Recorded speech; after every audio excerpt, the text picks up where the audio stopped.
Hi, g'day, it's Phil from PT Precision here again. Got a Mitsubishi Pajero here. It's a 4M41 motor, the old diesel 3.2. I've done a couple of these before. This one of the other guys in the workshop was doing this one. It actually snapped the timing chain, snapped it off, and did a fair bit of damage to the engine. We had to strip it down to find out, you know, what sort of damage it was. We had the head off, had the head done. It had actually, during the course of it snapping the timing chain, it broke the keyway off, or the dowel, I suppose, in the inlet camshaft. It actually snapped it and had moved this.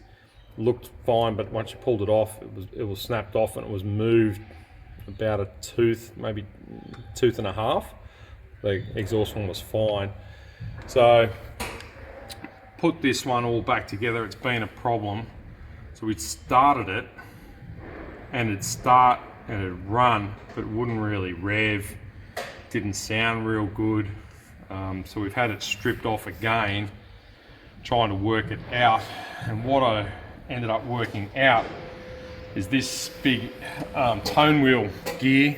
This is a loaded gear too, like the old Toyota kind of things, but sprung loaded gear on this one.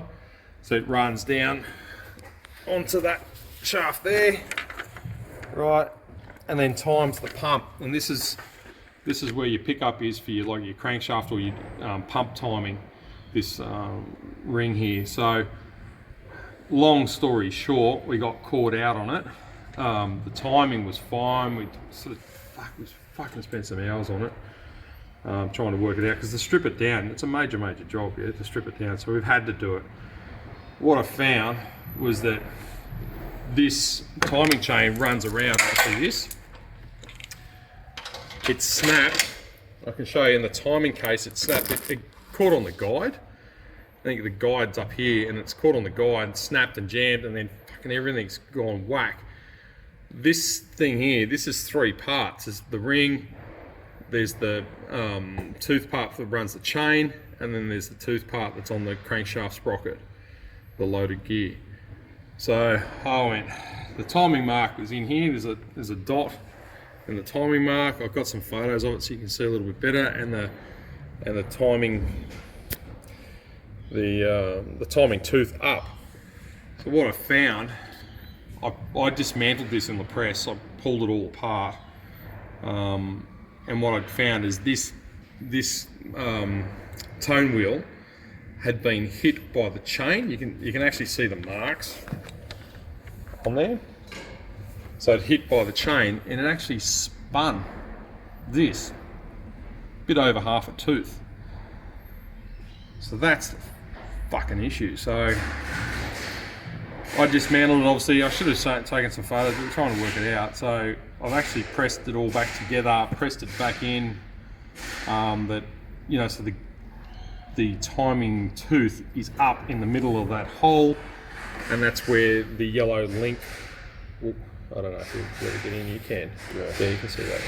So then that's where the timing chain will actually go onto, the yellow marks in the timing chain on the new one, of course. But and then I'm retiming the whole lot. I fucking got all the gears off. I'm retiming all the marks where they all need to go. So hopefully that's it. But it's a little cheeky one. So if they do snap chains, just make sure this puffer is lined up with the marks. Yeah, don't go putting it back together thinking that it's okay just because you've got the timing mark on there. This is like your distributor, I suppose. So advanced retard and on the pump, and then it won't accelerate. Like, it'll run, but it won't do much. So I reckon I've put 5 or 8 degrees back into it. So although the timing was fine, the top dead center and the rock on the camshafts. So it's just a cheeky one. So I've had to take over this one.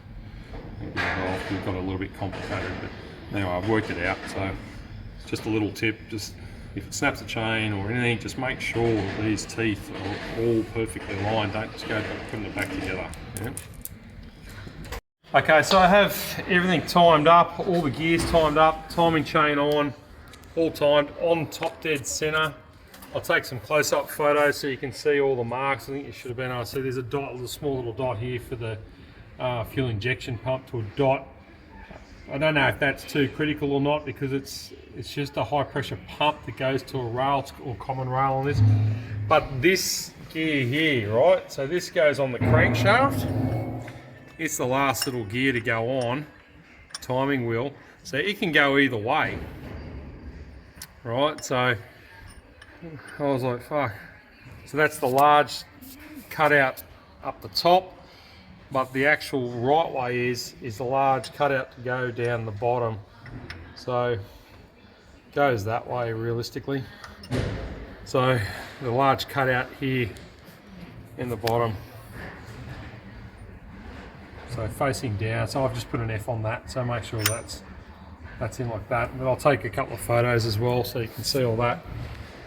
So I'm just going to put the timing case back on, and then the other mechanic can put the rest of that back on. I've cleaned all this up and it's all timed, ready to go, and that should be it. Anyway, thought I'd just show a bit of that. Okay.